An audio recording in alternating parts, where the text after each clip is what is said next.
Now, that was the highest since the Great Recession. 3 days later, the sticker shock at the pump has only gotten worse. Today, we're paying $4.25 a gallon, the highest ever. And that's up from $2.53 was the national average when Biden took office.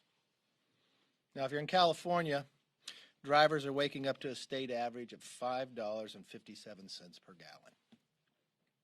President Biden keeps breaking records. But unfortunately, those records are breaking America's budget. With prices this high, families are expected to pay $2,000 extra just for the cost of fuel alone. And on top of that, the extra cost because of inflation at the highest it's been in the last 40 years. Yes, I know oil is an international market, but the main reason Americans are paying so much is bad domestic policies. These aren't Putin prices, they're President Biden's prices. Even a Democrat pollster recently admitted that blaming Russia for gas prices is a good news because the rest was just ambiguous.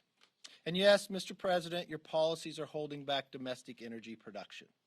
Your allies on Capitol Hill have actually called on American companies to lower oil production. Remember, they subpoenaed all the companies to come in, and this was the question that they got. Are you embarrassed as an American company that your production is going up while the European counterparts are going down? Congressman, as we have already heard about, demand for energy is going up in the world. Okay, so you're not embarrassed. And do you commit to do anything? I'm just asking an open question. It's not kind of gotcha question. Do you commit to do anything to matching your European counterparts to try to bring the actual demand of oil production down? Congressman, with all due respect, I'm very proud of our company and what we do. I'm proud of the company. No, you won't produce them. I don't think Europe wants to be Europe today. I think they realize they made a mistake. But the leaders on the Democratic Party want to put us in the same weakness and strengthen Putin's hand. Now, as you can see on this graph, the upward trajectory in gas prices started the very day President Biden took office, when we got one-party rule in Washington, D.C. By contrast, Republicans have been warning for over a year that Biden's war on American energy would lead to higher costs at the pump. In fact, I compiled a few clips of just a few of those moments, so let's roll that tape. Stop at the next gas station and take a picture of what gasoline costs. And come back and ask that same question later. When you're paying more, check the price of gasoline today and tell me where it is in a year. You can thank Joe Biden for that. Go and look at what the price of oil is today and what you pay for in gasoline. I promise you, a year from now, the action of what this president has done has only increased it. Affordability is going to go through the roof. Look what has happened in a short amount of time. They've controlled all. Your gasoline price is up. Biden's created a crisis on the border, and your gas is going up. Remember, gas price today, national gas price, has not been this high since President Biden was vice president. The policies of Nancy Pelosi and Joe Biden are destroying this nation. We've got gasoline lines. We've got stations that have no gas. We've got gasoline in Virginia, $7 a gallon. 6 months of Biden administration, we have the highest gas prices in 7 years. After his policies caused gas prices to skyrocket, he said he would lower the gas price. He hasn't done it. He's even made it worse. And no, not the measly 2 cents the DCCC thinks is lowering it. Is a reduction. He depleted 50 million barrels of oil from our emergency supply and has done nothing to reverse this anti-American energy agenda that he has contributed to despite our costs. We've been warning them all along, just like we warned them at the beginning when their first bill would cause inflation. This is exactly what has happened, and Americans are left paying the price. Not only did House Republicans warn them this would happen, but we repeatedly offered obvious solutions to the problem. Build a pipeline, increase production and distribution, and fast-track energy exports to our allies. By contrast, Democrats' plan to lower prices today is to blame Russia, buy expensive electric vehicles, and beg OPEC for a bailout. If you look here, you've watched time and again where the Democratic leadership goes after American companies that produce energy to produce less, but ask those countries with dictators and other leaders to produce more. You know, the president said the buck stops with me. Then he says he can't do much about it now. Russia's responsible. His Secretary of Transportation tells Americans to go buy a $56,000 electric car. His State Department wants to buy oil from Iran and Venezuela, trading one dictator for another. And on Capitol Hill, the Democrats' conference chair, Hakeem Jeffries, said rising gas prices have not come up in their caucus meeting. Can you imagine that? They represent millions of Americans, and not one of them have raised the issue that every single household is talking about today. That's costing them more than $2,000. I think they're focused on the wrong issues.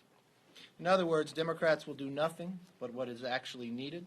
We need more production in America. The solution to getting our country back on track, to returning to energy independence, couldn't be more straightforward.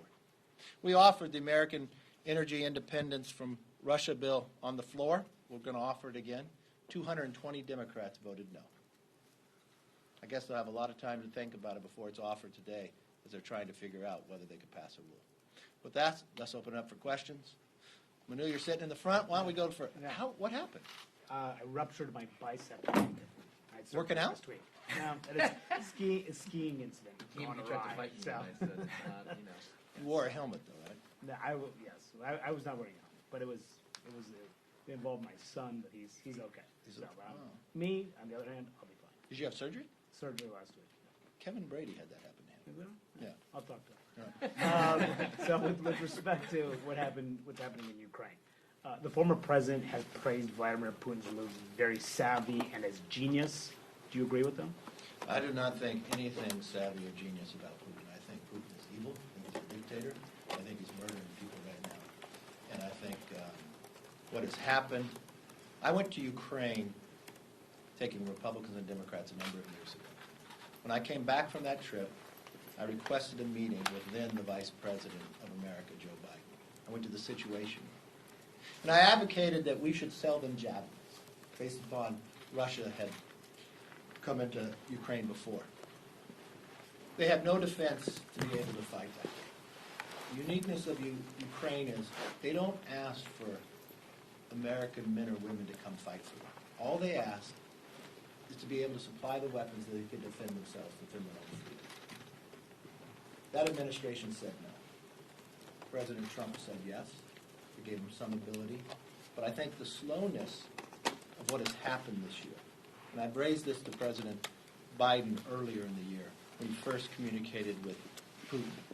I did not think sanctions would affect Putin. He's lived under sanctions for decades. I believe that you should have taken action to allow Ukraine to buy weapons early. That could deter Putin from entering and invading. President Biden had intel that said he would invade. But at the whole time he said President Biden would do nothing until after the invasion. He gave that same information to China that shared it with Russia. There's so many mistakes of why this is happening. From the way that President Biden exited Afghanistan, losing 13 members of our military, showing Putin the weakness. And this is a question that I continue to ponder. He provided them Nord Stream 2 pipeline. After they invaded Ukraine, they pulled the sanctions on it, made it that you could not have it, to weaken the economy of Russia. If that weakens the economy of Russia, closing the XL pipeline, wouldn't that weaken the economy of America too then? Just wondering. Yes, ma'am. Two questions, if I can. Do you believe that the decision to kind of say no to a no-fly zone is the appropriate one? Look, if America goes out and does a no-fly zone, we're entering the ability to enter into the war. I think that would have to raise the question. I think that would have to be debated in Congress. So I think that would be a real challenge for us. And Mike Pence said that there's no room in the Republican Party for Putin apologists. Do you agree with that? Yeah. What I would do was on the first question, though, I would supply Ukraine with the MiGs. When you're watching day after day innocent people being shot down when they were told that there was a ceasefire to take a route, Russia comes in and murders these individuals. Ukraine wants to defend themselves. Their pilots know how to fly the MiGs. If you're going to supply them with Javelin, supply them with the MiGs as well. Let them defend themselves. That's the difference. Are you supporting the Russia bill and the omnibus? Yes. Both of them. But I wish we did something more. You cannot just shut off Russian gas and not produce in America. I know the president looks to try to go to Iran or Venezuela. That's one dictator for another, just trading it. And I'll give you an example in my own home state. You wouldn't think California, but California is blessed to have a lot of ability when it comes to natural resources. Since Gavin Newsom has taken over, he has reduced the production of energy in California by more than 20% when it comes to crude. That's about 89,000 barrels. But you still need the oil. So what's he replaced it with? 50,000 barrels a day from Russia. On his executive orders, he shut down permitting. He shut down being in hydrocarbons going into the wells themselves. We could produce all we need in California that he's knocked away from Russia and be able to produce even more. That's what we're looking at. When America produces their own energy, America is stronger and the world is safer. Yes, sir. Following up on the MiGs situation, what did you make of the Pentagon saying that the move to get those planes into Ukraine via Germany was untenable? I think they're wrong. I think the longer they take, more people will die. I don't understand if you can supply them with a Javelin and Poland wants to give them MiGs and they want to defend themselves, why won't you allow somebody to defend themselves? Especially when they believe in freedom. Especially this was unprovoked. Putin is evil, and what he's doing to these people is devastating. It's not just America glued to the set. The world is watching this. They're asking to defend themselves. They've never once asked for American men and women in uniform to come and fight. All they want is not to fight with sticks. Allow them that opportunity. And the longer you wait, it just goes back to the very point. If you had the intel that they were going to invade, would you really think the best question is, I'll put sanctions on you after you invade? And then when you put the sanctions on, you listen to President Biden said, this won't work for months, though. What if you had provided them weapons they could buy, deter Russia from ever invading? How many lives would have been saved? We would be in a different situation today. And we should take that exact same lesson and not slow down any weapon sales to Taiwan either. Yes, sir. Returning to gas prices, if I could, I know there's been some discussion from governors about suspending the gas tax. Your thoughts at the conference? I think that would be smart. Let's $2,000 more people are going to have to pay simply because their policies are wrong. But that's not a long-term solution because that gas tax goes to the transportation bill. So what you really need to do is raise the production in America so that would lower the price, it would lower inflation, more Americans would be working, America would be stronger. We could become not just energy independent, but energy dominant. That we could provide the natural gas for Europe and others so they won't look to Putin. They won't look to Iran. And you know what that means for everyone like me that cares about our environment? Our natural gas is 41% cleaner than Russian natural gas. So let's do something smart. Let's make America stronger, the world safer, and actually a little cleaner. Yes, ma'am. About the funding bill, so there's a conservative group that's kind of urging Republicans to put a pause button on this, to not settle for small victories like an increase in defense spending.